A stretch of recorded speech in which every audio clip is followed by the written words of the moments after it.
बच्चों को देखेंगे जो बोर्ड का एग्जाम देते हैं, जब वो परीक्षा देकर के आएंगे और आप उनसे पूछेंगे कि भाई कितना नंबर का बना, तो वो कहते हैं कि भाई सब बना दिए हैं, बस 2 नंबर वाला है वो छूट गया है। यानी कि सिर्फ 2 नंबर वाला एक क्वेश्चन छूटा है, तो आपको 98 नंबर आना चाहिए। लेकिन जब रिजल्ट निकलता है तो उनका 78 नंबर आता है, 70 नंबर आता है।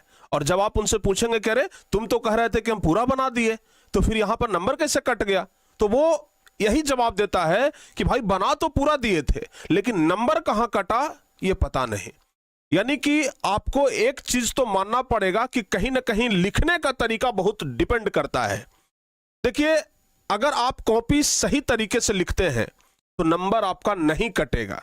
अगर आप कॉपी सही तरीके से नहीं लिखते हैं तो नंबर आपका जरूर कटेगा।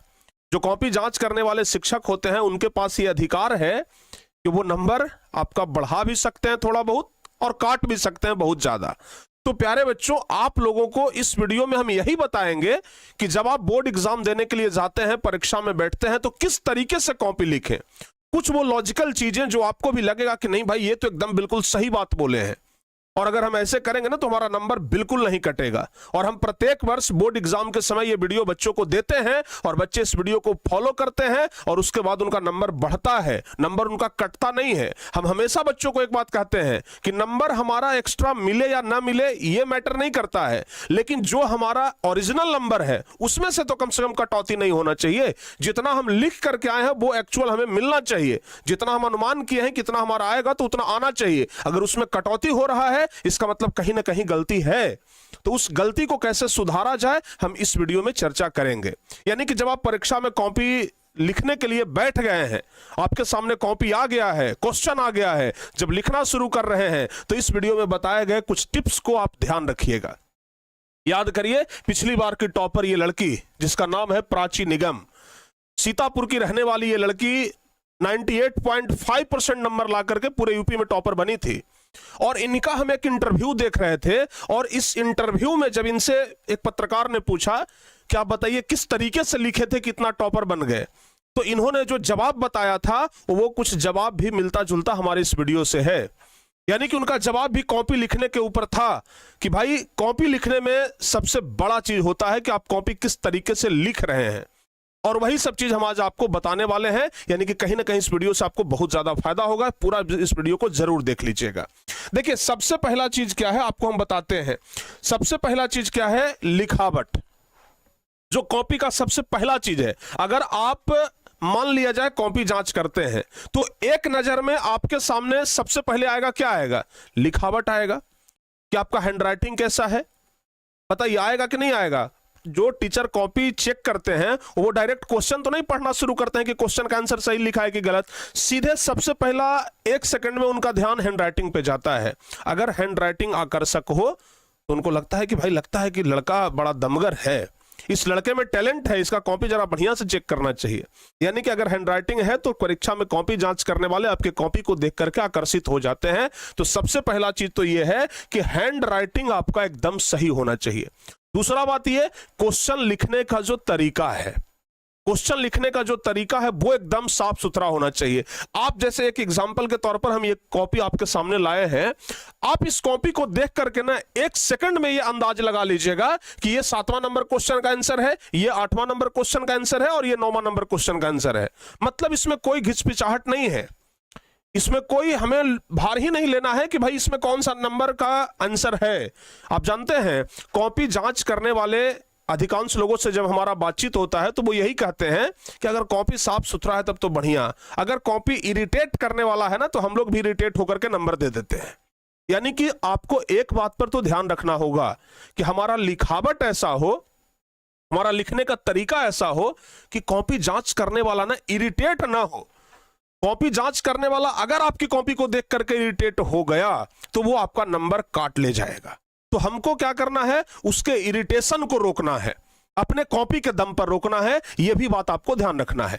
तो आपको हर एक क्वेश्चन का आंसर एकदम स्पष्ट लिखना है। मतलब कॉपी जांच करने वाले को थोड़ा सा दिमाग ना लगाना पड़े कि भाई इसका आंसर कहां पर है। सब कुछ उसके सोचने से पहले उसके सामने मिल जाना चाहिए, वो बिल्कुल इरिटेट नहीं होगा। और इस तरीके से जब आप कॉपी लिखेंगे साफ सुथरा हैंड राइटिंग होगा। इसके अलावा एक बात आप ध्यान रख रहे हैं, इसमें 2 पेन का यूज किया गया। सबसे महत्वपूर्ण चीज होता है पेन। आप जब भी परीक्षा में जाते हैं ना तो दो पेन लेकर के जाइए, एक ब्लू और एक ब्लैक। आप इस कॉपी में जरा ध्यान से देखिए, एक ब्लैक और ब्लू का इस्तेमाल किया गया है।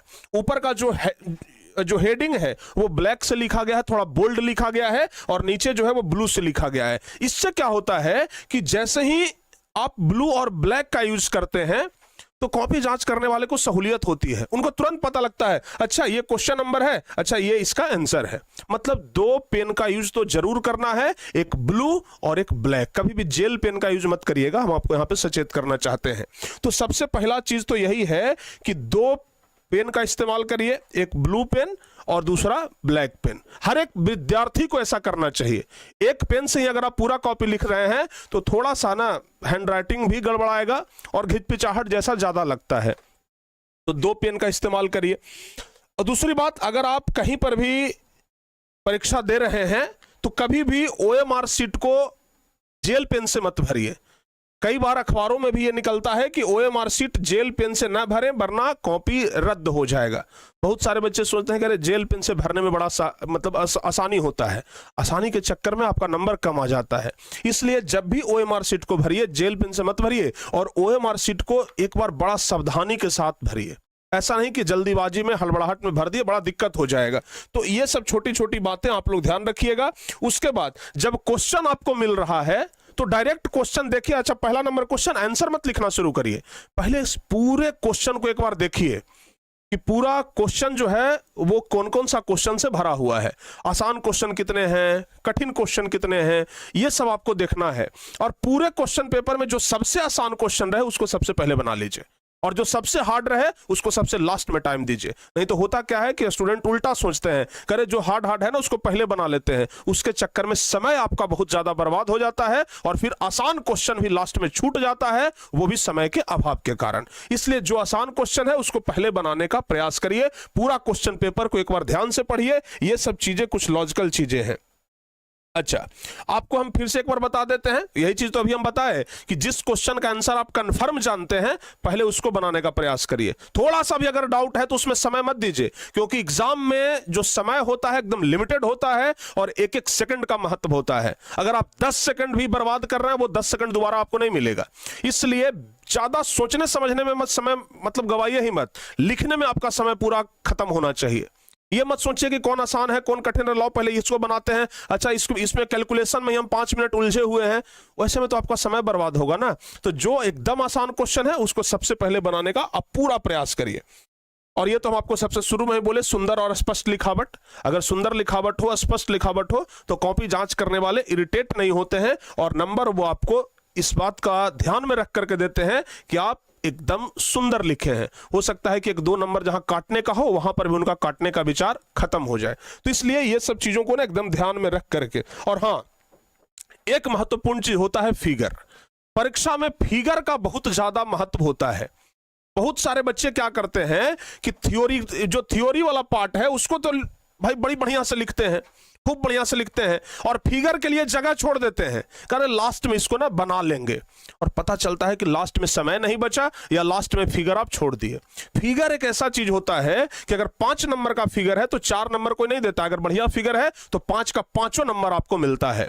तो फिगर के लिए जगह मत छोड़िए, उसी समय फिगर को आप बना लीजिए। बहुत सारे बच्चों का नंबर फिगर के चक्कर में कटा है, ठीक है ना। तो उसी समय तुरंत आप फिगर बनाइए जिस समय जहां पर बनाना हो। ये मत सोचिए कि लास्ट में हम इसको बना लेंगे, ये बिल्कुल गलत हो जाएगा। तो फिगर वाला बात एकदम ध्यान में रखिए, फिगर का बहुत अधिक भूमिका होता है, इसको आप ध्यान में रखिएगा। क्वेश्चन का आंसर जब भी आप लिख रहे हैं तो पहला क्वेश्चन का अगर आंसर खत्म हुआ तो दूसरा क्वेश्चन का आंसर लिखने से पहले बीच में एक लाइन का जगह जरूर छोड़ दे। एक लाइन छूटने पर यह स्पष्ट पता लग जाता है कि भाई जो आंसर है वो अलग अलग है, ये 7वां है, ये 8वां है, ये 9वां है। तो बीच में ना हर एक क्वेश्चन के बाद एक लाइन का जगह जरूर छोड़े। और उसके बाद ये तो हम बता ही दिए कि ब्लू पेन और ब्लैक पेन का यूज करना है, ठीक है ना। आपको ये भी ध्यान में रखना है कि मान लिया जाए कि कोई क्वेश्चन का आंसर लिखे हैं और उस आंसर में एक लाइन जो है वो बहुत महत्वपूर्ण है, और आप चाहते हैं कि उस एक लाइन पर एग्जामिनर का यानी जो कॉपी जांच करने वाले हैं उनका ध्यान हम उस एक लाइन पर ले जाएं, तो आप उसको अंडरलाइन कर दीजिए। थोड़ा बोल्ड अंडरलाइन करेंगे ना तो कॉपी जांच करने वाला का ध्यान उस पूरे क्वेश्चन पे न जा करके उस एक लाइन पे जाएगा जिस पर आप उनका ध्यान खींचना चाह रहे हैं। यही तो होता है सच्चे विद्यार्थी की पहचान, कि कॉपी जांच करने वाले को अपने इशारों पर नचाना है। कॉपी जांच करने वाले को कहां कहां पर उनका ध्यान फोकस करना है, ये विद्यार्थी के हाथ में है। जिस चीज को हम अंडरलाइन करेंगे कॉपी जांच करने वाला का ध्यान उधर खींच जाएगा और वो उसको देखेंगे। तो आप चाहें तो भाई कॉपी जांच करने वाला का ध्यान जहां चाहे वहां भटका सकते हैं, ये आपके हाथ में है, लेकिन आपके अंदर वो टैलेंट होना चाहिए। तो जो भी टॉपिक लगे, उस टॉपिक में जो लाइन लगे कि इंपॉर्टेंट है, उसको जरूर आप अंडरलाइन कर दीजिए। और अंत में जब आप कॉपी, अच्छा एक बात और, बहुत सारे बच्चे क्या करते हैं ना कि शॉर्ट आंसर क्वेश्चन है उसका लॉन्ग आंसर दे रहे हैं। भाई जितना आपसे पूछा जाए आंसर उतना ही बढ़ा दीजिए। आपसे अगर थोड़ा सा पूछा जा रहा है थोड़ा सा ही आंसर दीजिए। बहुत लंबा चौड़ा आंसर देने के चक्कर में आपको नंबर ज्यादा नहीं मिलेगा। 2 नंबर का क्वेश्चन है 2 ही नंबर मिलेगा, 10 नंबर नहीं मिल जाएगा, 5 नंबर नहीं मिल जाएगा। तो जितना पूछा जाए उतना ही बताइए, उससे ज्यादा बताने का कोई जरूरत नहीं है, वरना आपका समय भी जाएगा और हो सकता है कि उसके चक्कर में कुछ क्वेश्चन भी छूट जाए। तो ये बात जरूर ध्यान रखिए। और सबसे लास्ट में जब आप कॉपी जांच करने के, ये सबसे लास्ट में जब कॉपी आप जमा कर रहे हैं तो एक बार पूरे कॉपी को देख लीजिए कि कहीं कोई मिस्टेक तो नहीं हुआ है, नाम वाम तो नहीं छूट गया है, कहीं फिगर तो नहीं छूट गया है। हर एक चीज को एकदम ध्यान से देखिए। और जब भी रफ कार्य करना हो सबसे लास्ट वाले पेज में करिए, क्योंकि रफ के लिए अलग से कोई पेज नहीं मिलता है। तो सबसे लास्ट वाले पेज को रफ में यूज करिए और फिर उस पेज को फाड़िए मत। बहुत सारे बच्चे क्या करते हैं कि उस पेज को फाड़ देते हैं। फाड़िए मत, उस पेज को रहने दीजिए ताकि कॉपी जांच करने वाले को लगे कि भाई रफ कार्य भी बहुत अच्छे से किया है। नहीं तो कई बार ऐसा होता है कॉपी जांच करने वाला सोचते हैं कि आखिर जब इतना ही कैलकुलेशन कर लिया तो रफ कहां किया। इसका मतलब कि जरूर अलग से इसके पास कोई ना कोई पेज होगा, यानी कुछ ना कुछ तो जुगाड़ लगाया होगा। तो इन सब चक्करों में भी नंबर कट जाता है, तो इसको थोड़ा सा ध्यान रखिएगा।